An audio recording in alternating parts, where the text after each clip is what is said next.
What's up, guys? This is Victor from Master Your Body. I want to talk a little bit about the idea of meditation. One of the clients has asked me if they should meditate. And to answer you quite simply, I would say if you want to meditate, then you should go for it and meditate. Firstly, I'm a firm believer that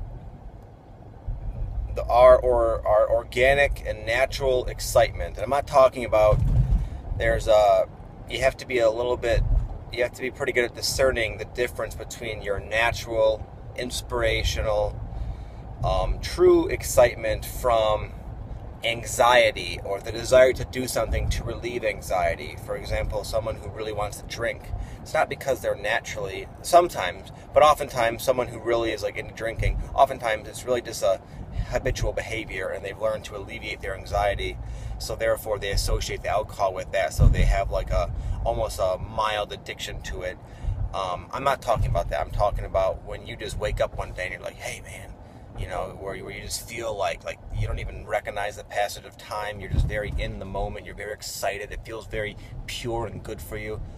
I would say anytime you have that feeling or that the guidance or the inspiration to do anything, whatever it is, I trust that 100% always. I don't ever question that. I find that driving force within myself to be 1,000 times infinitely more intelligent, more accurate of a guiding force in my life than my rational thinking mind. Because my rational thinking mind is so largely diluted and clouded and skewed by my insecurities, the definitions which have been just given to me from my teachers, from my parents, from the authorities, from things I've read, from things I've seen.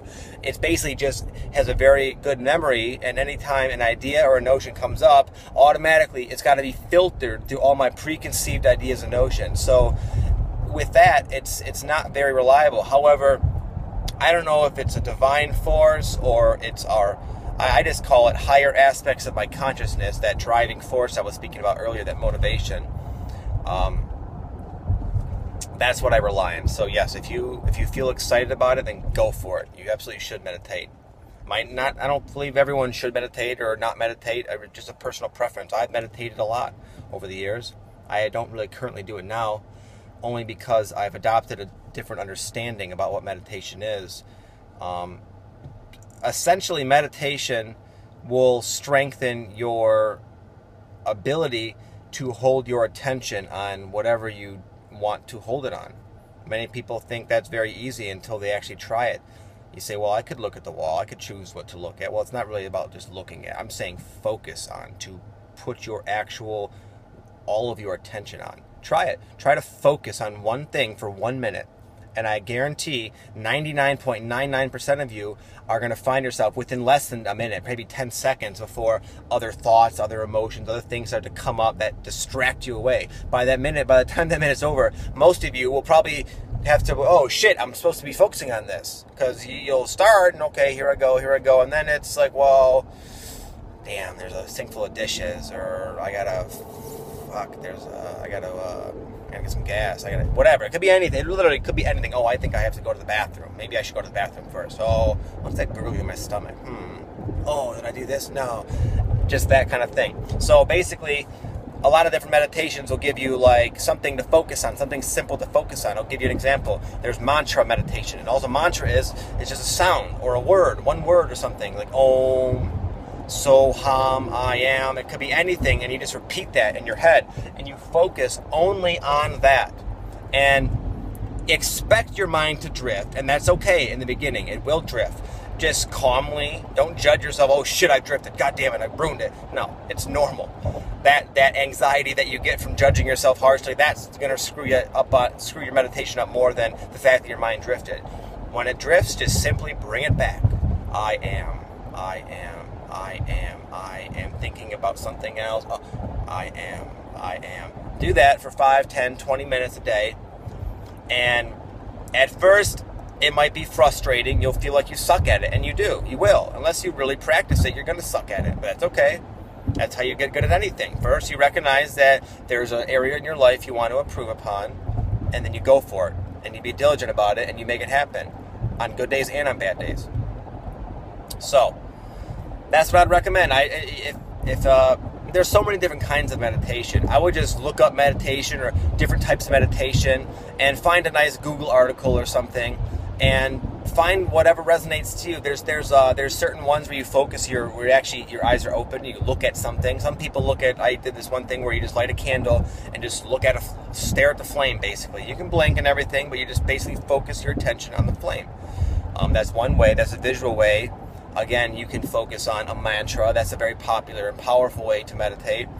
Another thing I like to do is just it's called stillness meditation, where you just sit and you have to be in a pretty quiet room. You can't have any distraction, but you go and you just sit there and you just try to, and it sounds like a play on words, but if you try it makes sense. But you try to listen for your inner silence. Just listen.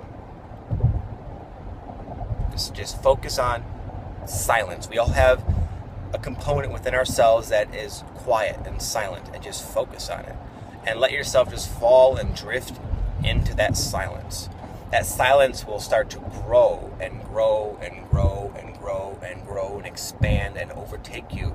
And there's a lot of different really interesting experiences, and I've had many of them through meditation. You can really forget who you are and what you are and where you're from, and you just become so immersed in the inner silence, so immersed in the moment, that the psychological boundaries that separate us from anything else, with the world, other people, the trees, whatever, those boundaries start to become weaker and weaker, and you start to understand yourself as a connected fragment of the whole meaning everything, all that is. You realize you're a part of all that is. You are all that is. All these boundaries merely are your psychological filters that help us, and they're there for a reason. Otherwise, it would be just too much stimulation. There'd be too much input, and we would go bananas. You wouldn't be able to focus. You wouldn't be able to do anything. Drive a car, make videos while you're driving cars. None of that would ever happen. You'd be too overwhelmed by everything. So those filters are there for a reason, but they also skew your perception to the extent that you really have to understand and respect the limitations of your conscious awareness in the waking everyday state. Many people they think that is some sort of authority. Like for example, science is conducted by scientists, and they, of course, are limited by their own inner faculties. And until you really start to explore your inner self and your inner world, you don't get it. Most people just don't get it. They don't understand when you talk about other aspects of your consciousness or deeper levels of consciousness. It makes no sense to them because they have not experienced it. They think that their thoughts and their limited physical perception is all there is to anything, but it's not true. And meditation is one gateway. I've used a lot of different gateways. Psychedelic drugs, I've experimented with those quite a bit. And they have their place. I'm not going to say everyone go take LSD. No, for me, they had a place because they allowed me to relax my inner filters and allow me to perceive things that I would not normally be able to perceive. And you realize, again, that experience, as well as meditation, you realize the limitations of your own conscious waking state. And by continually meditating, you will start to dissolve those filters and you will start to operate on another level. And it's almost a magical level, I will say. People might start to get a little too out there for people, but I'm just going to start being honest about this. I held back this way of talking for a long time, but I think more and more people are becoming more ripe to the idea that there is more to life than what you can currently perceive. If you just look at it literally, there's basically our eyes only interpret a very small fraction of the potential spectrum of light that exists. We only see some of it. Well, meditation will help you not necessarily see more of that percentage of light, but it'll help you, again, it'll help expand your ability to perceive.